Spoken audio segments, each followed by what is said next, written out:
You think that God actually exists, bro? I was thinking earlier, I was like, what if God doesn't even exist and we're just all kind of here, just kind of like lost in the universe? But I mean, it's kind of strange because like there's like so many different movies that it's like, it depicts like different kind of gods and entities and like, like these powerful beings. And I'm like, if they do exist, why don't they show their damn selves? Don't mind the beeping because I have my damn seatbelt on. It's my damn passenger. It's my freaking passenger. There's a lot of stuff in my passenger seat, and it's just like beeping. So it's like, like whatever, dude. At least for me, for a while now, it feels like I have been and this kind of happened to me before. It kind of feels like I'm being like ignored by God, maybe, or just like like I haven't been like shown like a lot of like a lot of love from God, and with that there is like a lot of love in that because like I guess it is kind of up to me to kind of figure out what I'm supposed to do with my life. I guess like I'm here on this planet and like I'm just like this solo guy. I'm just like this solo guy, excluding the people at my work. It's just like, I don't even really talk to anybody at all. And like, there's no mom figure, there's no dad figure. It's just Paul. It's just all Paul. There's no brothers. I don't even have any sisters. And it's just kind of up to me. And I guess I'm just kind of like forced to figure out what the hell I'm supposed to do with my life. And, in making the right decisions, I guess I'm all right in that department. Because making the right decision always isn't obvious. Maybe for like a lot of people, you do have to go the controversial route, the route that everybody's saying, no, you're not supposed to go down that route. But in the long term, that is the right route.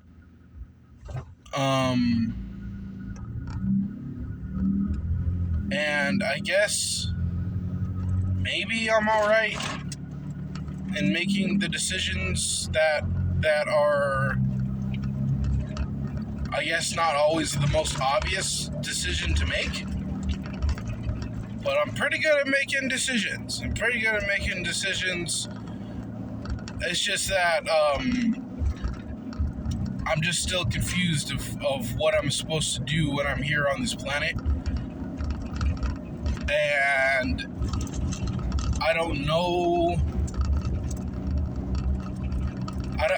It just kind of feels like a huge waste of time for me.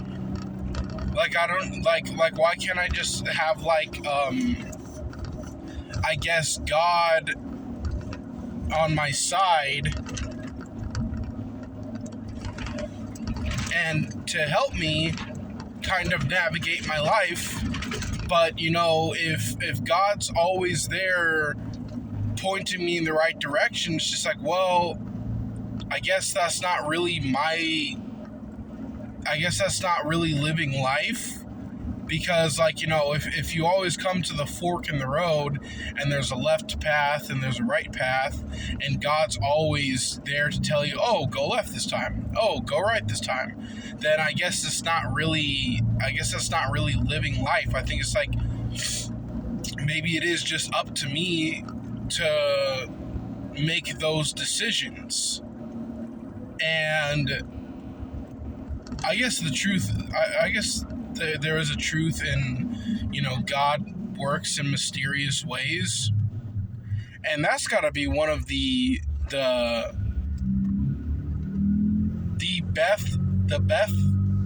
best truths ever, because God, it's not just like completely blatantly obvious. like, God really does work in, like, really strange and odd ways sometimes.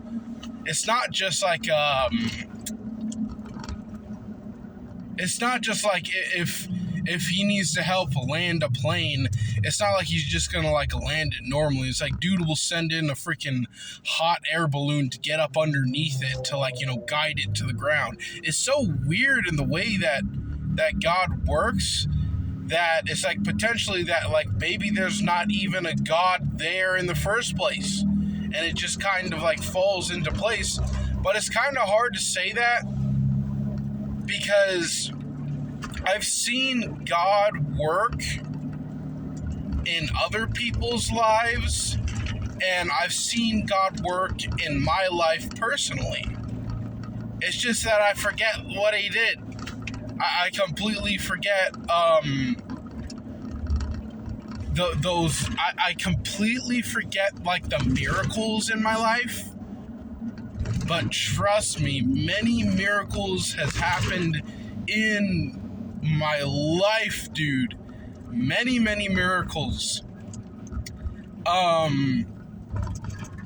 And one of those miracles, it wasn't like, I guess, like a good thing, but going back to that, God works in mysterious ways type of talk, it was true that when I did go out there and travel to 48 states, I crashed my car in West Virginia pretty violently. The hood of the car, like I was like doing a test drive, and like, it flipped open and smashed the windshield, and I was just like, oh my God. And how is that a good thing? Well, looking back, it's just that I was completely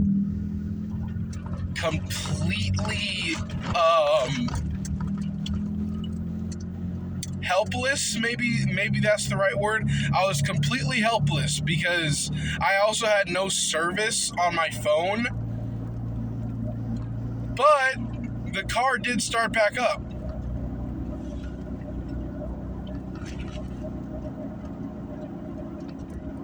And like I said, it was my radiator.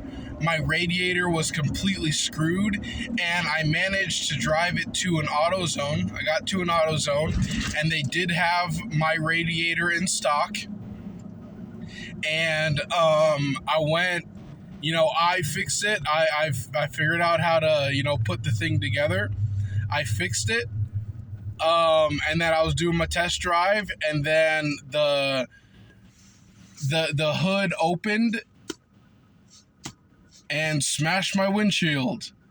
And then at that point, I was just kind of I'm just police bait at that point. There's no way that I can continue driving with this smashed up car with a smashed windshield and make it all the way back to California.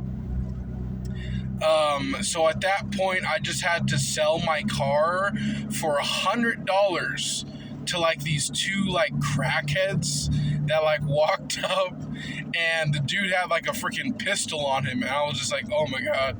But I sold that car to him, and I had some savings, and then I bought a 1996 Jeep Grand Cherokee for $1,500, and it started to fuck up. It started to like mess up, and literally, I think it was. Oh, that's my turn. I can recognize.